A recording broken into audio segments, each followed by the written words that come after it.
Hello hi friends, అందరూ ఎలా ఉన్నారు? బాగున్నారా? నేనైతే చాలా బాగున్నానండి. ఇవాళ కొబ్బరి కారం ఎలా ప్రిపేర్ చేయాలో చూపిస్తాను మీకు.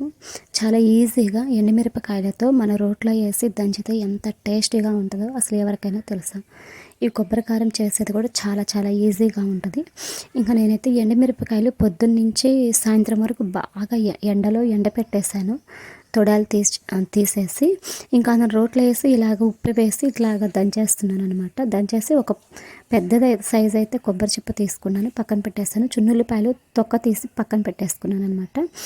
సరే ఫ్రెండ్స్, ఈ వీడియో కానీ మీకు కానీ నచ్చినట్లయితే ఒక లైక్ చేయండి, అలానే షేర్ చేయండి. అలానే మీ ఫ్రెండ్స్కి కూడా మీకు కానీ నచ్చితే మీ ఫ్రెండ్స్కి రిలేటివ్స్కి అందరికీ షేర్ చేయడం అసలు మర్చిపోవద్దు. ప్లీజ్ అండి, సబ్స్క్రైబ్ చేయడం మర్చిపోవద్దు, అలానే లైక్ చేయడం మర్చిపోవద్దు. నచ్చితే నాకు కామెంట్ చేయండి.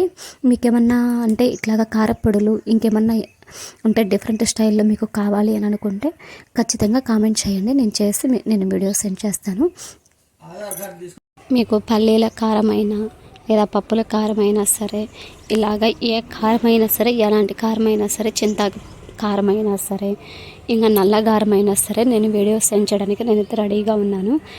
ఇట్లాగా చేసేది మా అమ్మ వాళ్ళు అంతగా అంటే అప్పుడు ఫస్ట్లో చేసేవాళ్ళు. ఇప్పుడు నేను తర్వాత మిక్సీలు వచ్చాయని చెప్పనేసి ఇంకా మిక్సీ పట్టేసుకుంటూ ఉన్నాను. కానీ ఈ మధ్యన మా నాన్నకి ఇట్లా చేయడం వల్ల నచ్చడం లేదు. కాకపోతే ఇంకా నేను మా నాన్న కోసం అనేసి ఇంకా పాతకాలంది రోకల బండ ఇంకా ఎండబెట్టడం ఇంకా ఇలా ప్రిపేర్ చేసుకోవాల్సి వచ్చింది. ఫ్రెండ్స్, నా వీడియో కానీ నచ్చితే లైక్ చేయండి ప్లీజ్ అండి. నేను ఎక్కువ ఏదైనా సరే పెద్దవాళ్ళు ఎలాగైతే ప్రిపేర్ చేస్తారో ఆ సిచ్యువేషన్ బట్టే నేనైతే ప్రిపేర్ చేస్తాను, అలానే చేస్తాను అనమాట. అప్పుడు వాళ్ళ పెద్దవాళ్ళు అంటే ఈ కొత్తిమీరలని, మసాలాలని, ఇవని అవని ఏమీ వేయకుండా సింపుల్గా ఉప్పు కారంతో పాటు చేసి సింపుల్గా టేస్టీగా ఆరోగ్యంగా కూడా ఉండేటట్లు చేస్తారనమాట. ఇంకా కొబ్బరి ఇలా మెత్తగా మెదిగిన తర్వాత చిన్నుల్లిపాయలు ఒక గబ్బిడైతే తీసుకున్నాను, మరిగిన్నే తీసుకున్నాను, తొక్క తీసినది. అవి కూడా వేసేసి ఇట్లాగా మెత్తగా బాగా కలిసినట్టు దంచేసుకుంటున్నాను. దంచేసుకుంటే టేస్టీ కొబ్బరి కారం చాలా ఈజీగా, చాలా సింపుల్గా, చాలా తొందరగా అయిపోయేటట్లయితే నేను చెప్పేస్తాను అనమాట. ఒకసారి మీరు ట్రై చేయండి. మీకు నచ్చితే మాత్రం ఖచ్చితంగా లైక్ చేయండి ఫ్రెండ్స్. నా వీడియో మాత్రం మీరు ఖచ్చితంగా చూడండి, మీరు ట్రై చేయండి.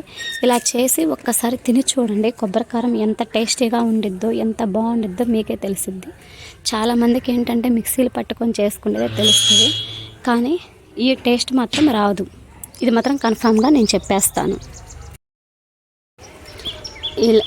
ఈ వేలో కానీ ప్రిపేర్ చేసుకొని మనం ఒక సీసా గ్లాసు డబ్బాలో కానీ స్టోర్ చేసుకోవచ్చు, లేదా జాడీలు ఉంటాయి, చిన్న జాడీలు, ఆ జాడీలో వేసేసుకొని స్టోర్ చేస్తే 1 month వరకు 2 months వరకు ఎక్కడికి అయితే ఈ కారం పోదు, స్మెల్ అనేది కూడా రాదు. ఇలా ఈ వేలో కానీ చేస్తారంటే.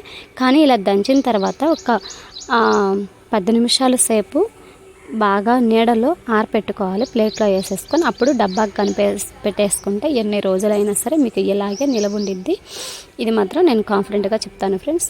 నా వీడియో నచ్చితే లైక్ చేయండి, షేర్ చేసి సబ్స్క్రైబ్ చేసి బెల్ ఐకాన్ క్లిక్ చేసి అలానే మీ ఫ్రెండ్స్కి, ఫ్యామిలీ మెంబర్స్కి, రిలేటివ్స్కి అందరికీ షేర్ చేయడం అసలు మర్చిపోవద్దు. Okay friends, bye.